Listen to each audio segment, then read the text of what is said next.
Aqui, para dar uma ideia, como foi explicado, a teoria mais aceita para explicar a tectônica de placas é essa aqui. Vocês têm aqui uma panela transparente com água, ou pode ter uma sopa bem densa, aquecida aqui embaixo, ela entra em ebulição e ninguém naturalmente presta atenção, mas se for prestar atenção de perto, vocês vão ver que as partículas aqui em ebulição, elas obedecem a um padrão, que vai aqui assim, ó, aqui para cá, e o outro ao contrário aqui. E aqui no meio sobe aquela coluna. Quando a gente olha na panela, ela sobe e vai para o lado, né? Então isso aqui, quem observou isso aqui, observação caseira até, transporta isso aqui para a Terra, como nós vimos ainda agora.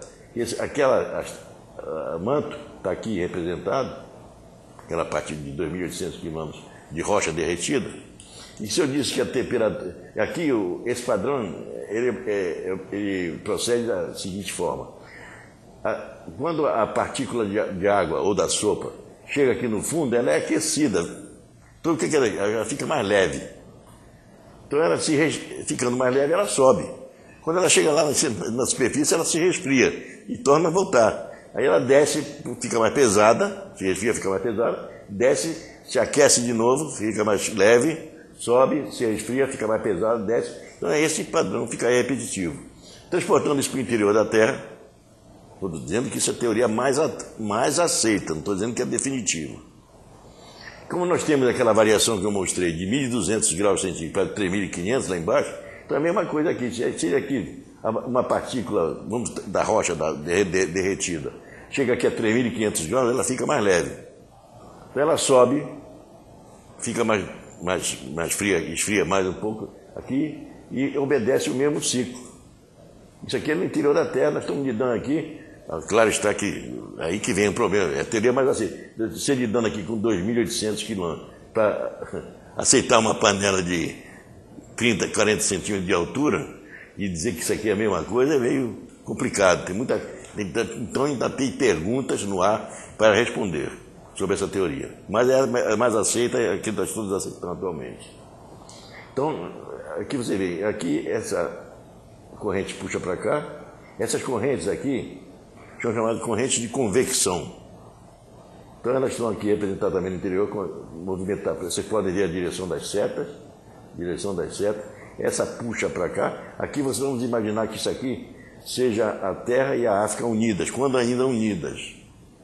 Então, uma corrente de convecção puxando para cá, outra para cá, aquela parte do meio que ascende, né, provoca o quê? Provoca primeiro o arqueamento dessa placa rígida, né? E aqui, com auxílio de calor e tal, vamos ver com mais detalhes, vai empurrando aí, provocando o arqueamento daquela laje rígida representada quando ainda unidas do continente sul-americano com o africano, vamos dizer que isso aqui. Então a tendência é puxar ele para cá, para obter esse rompimento aqui no meio. Aqui são o movimento dessas placas, tipo de placas convergentes. Essa aqui tem 4 tipos de placas, na realidade. As placas convergentes, para nós, são as mais importantes em termos de petróleo, porque as maiores concentrações de petróleo no mundo atualmente, tal qual como nós os conhecemos, estão diretamente ligadas a esse movimento aqui, a forças compressivas. E essas placas convergentes são atestadas das forças compressivas do interior da Terra. Então, você tem aqui uma placa oceânica, dando de encontro com uma placa continental. Esta aqui se movimenta para cá, essa se movimenta para cá, são convergentes, placas convergentes, é um dos tipos. Nós temos 3 tipos de placas convergentes. Aqui, muito importante entender que sempre aqui na junção, nessas fendas aqui, ocorre vulcanismo devido ao aquecimento, ao encontro, à ruptura aqui. O aquecimento e aparecimento de vulcão é muito comum aqui junto das fendas. Vocês veem quando ouvem falar em tsunami, vulcão, como está ocorrendo agora na Islândia, por exemplo, que acabou de... A Islândia é cortada ao meio pelaquela cordilheira oceânica, o Mesoatlântico, o Mesoceânico. Ela é cortada ao meio. E lá é por isso que tem muito vulcão lá, porque lá o magma ascende. Então, vocês acabaram de ver esse problema com a aviação aí, daquela nuvem de fumaça, na Islândia. Ela é, na Terra, é o melhor laboratório que a gente tem para estudar o problema da cordilheira mesoatlântica, ou mesoceânica. E lá tem muitos vulcões devido a esse problema, vaga ascendente. E a Islândia, no momento, ela está se separando ao meio. E a cordilheira está no meio dela, está recebendo esse impulso, exatamente. Então nós temos aqui a crosta oceânica, nesse caso aqui, quando a crosta oceânica mergulha embaixo da crosta continental, nós dizemos que ela é subduzida. E ela vem aqui, é por isso que vem e penetra, sucumbe abaixo da crosta continental, atinge aquelas temperaturas fantásticas que nós estamos vendo, se desintegra, volta a ser lava. E isso ocorre a cada 150 milhões de anos, praticamente, quando você tem uma total renovação do assoalho oceânico em todo o mar. Por isso que você não encontra rochas no mar mais velhas, mais antigas que 150, 180 milhões de anos, enquanto que na Terra você encontra rocha com 3,9 bilhões de anos, 4 bilhões de anos. Porque o assoalho oceânico passa por essa renovação. Aqui é uma placa oceânica com uma placa continental, o encontro das duas. Aqui é o encontro de duas placas oceânicas, quando se dá mais ou menos aqui no meio. Uma placa oceânica que vem nessa direção, essa aqui vem nessa direção, essa aqui é subduzida por essa aqui, por esforços. Aqui forma aquelas famosas fendas. Nessas fendas aqui sempre tem, próximo a elas, tem a ruptura, provoca a ascensão de magma, está sempre aliada a vulcanismo, que vocês conhecem. Aqui também a ascensão do magma provoca vulcanismo, sempre próximo dessas zonas de interface, de colisão. Isso aqui é uma zona de colisão também. Essa aqui, por exemplo, é a terceira observação que tem-se a fazer sobre convergência continental. Essa aqui, placa crosta continental contra crosta continental, que foi o caso da Índia, que eu mostrei para vocês, que ela migrou, foi dar um choque, foi colidir com a placa eurasiana. Como elas são da mesma litologia, praticamente, da mesma composição, não teve?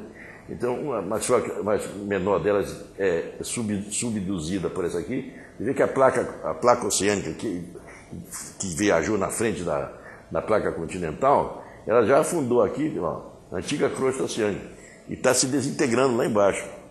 E aqui houve um choque entre continental e continental e formou a famosa cordilheira do Himalaia, por exemplo, né? Que todo mundo conhece. Aqui ficou o platô tibetano, que é um dos mais altos do mundo, e aqui essa foi a origem da cordilheira do Himalaia. Então isso aqui está cheio também de vulcões e tal, onde tem essas coisas. É por isso que esses lugares aí são bem conhecidos hoje em dia. A gente durante muitos anos perguntava por que eles ocorriam em lugares conhecidos. É explicado, depois da tectônica de placas, tudo isso foi esquecido. Então a tectônica de placas é uma coisa muito importante, porque ela mudou o conceito geológico, trouxe explicações muito mais lógicas para esses fenômenos naturais, como vulcanismo, tsunamis e terremotos, principalmente. Ela explica tudo isso, devido a justamente, ficou muito mais simples para nós. Então ela é fundamental, ela é tão fundamental que nós podemos dizer que a teoria da tectônica de placas é tão importante quanto foi a descoberta, por exemplo, da estrutura do átomo, foi para a física e a química, e a teoria da evolução das espécies foi para as ciências da vida. Então, para as ciências da Terra, a tectônica de placas é fundamental. Outros tipos que também merecem, o nosso caso aqui é esse aqui. Aqui você tem uma placa, vamos chamar essa aqui de placa africana e essa aqui placa sul-americana, por exemplo. Então elas estão se afastando na direção das setas. Aqui está aquele movimento, o magma ascende aqui e provoca a ruptura. Claro, você tem uma placa rígida, você está empurrando ela aqui, uma pressão tremenda, ela tende a se romper. É a mesma coisa, formando o que a gente chama de... Outro tipo de movimento é esse que ocorreu lá que provocou o terremoto do Haiti, que é esse aqui. As placas, elas se movimentam paralelamente, deslizam paralelamente. Aqui vai haver um acréscimo, porque ela se afastando para cá, vai se afastando para cá, vai necessariamente o magma ascende, vai formar um novo assoalho oceânico, como eu já disse. Aqui não há perda, nem construção. Naquelas outras você viu que constrói as montanhas. No Baque elas constroem uma, monta na outra e faz as cordilheiras. As montanhas como o Himalaia, assim que se constrói. Você vê que tudo isso foi explicado através da tectônica de placa. E o homem perguntar, como é que se formaram essas cordilheiras? Por que, né? Por que tem terremoto? Por que tem tsunami? Tudo foi explicado com isso. Então, vê a importância. E outra coisa muito importante de dizer também é que a tectônica de placas só apareceu em 1965, 50 anos depois da teoria da deriva continental, que é a predecessora dela. Eu, por exemplo, quando me formei em Geologia de Petróleo em 61, ninguém estudou na minha turma tectônica de placas, nem eu, nem todo o resto se formaram até 65. Então você vê o seguinte, que é um troço recente, relativamente recente, em termos geológicos é recente, e que veio mudar radicalmente certos conceitos e explicar muito melhor certos fenômenos naturais que a gente sofre as consequências, o terremoto, o tsunami, etc. Então você vê a importância. Agora você vê que era, por ser recente, é que pouca gente conhece. E há uma necessidade de explicar isso para poder entender o que eu vou falar daqui para frente também. Essa aqui, no caso do terremoto do Haiti, foi isso aqui. São as placas, em vez de elas subirem uma na outra, montarem, subsidiarem, ou se darem pancada e subirem, elas deslizam lateralmente, fazem esse movimento. Né? Então, esse movimento de atrito aqui, se você tiver uma componente para cá, de força para cá, outra de força para cá, e ela desliza aqui no meio, a resultante desse sistema de esforço é um atrito. E quando elas se movimentam por algum motivo, deslizam mais, elas estão fazendo força uma na outra.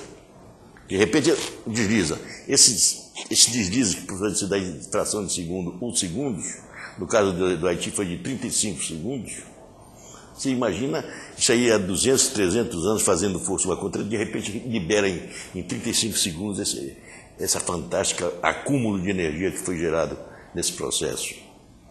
É como se você, por exemplo, pegasse um galho de uma goiabeira, vergasse ele, fizesse um esforço, de repente ele se rompe. Pum! Naquele instante que ele se rompe, você liberou toda essa energia que você aplicou nele.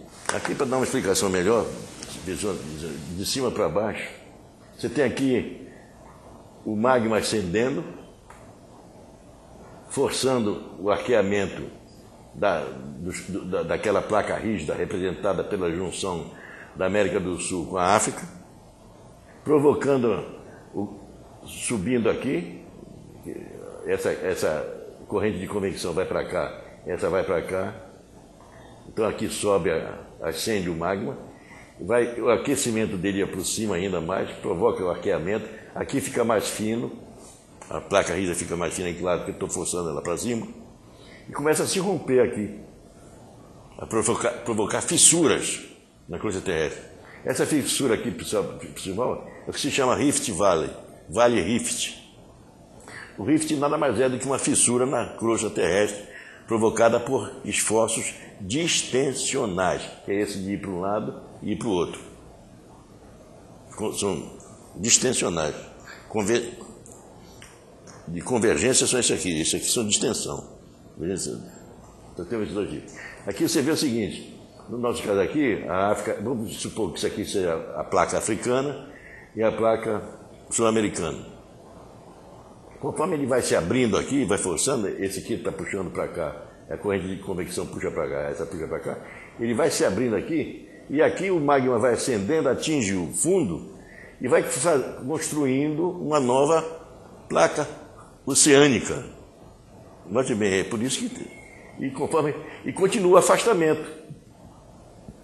Então, nesse aqui, tem que notar que existe construção.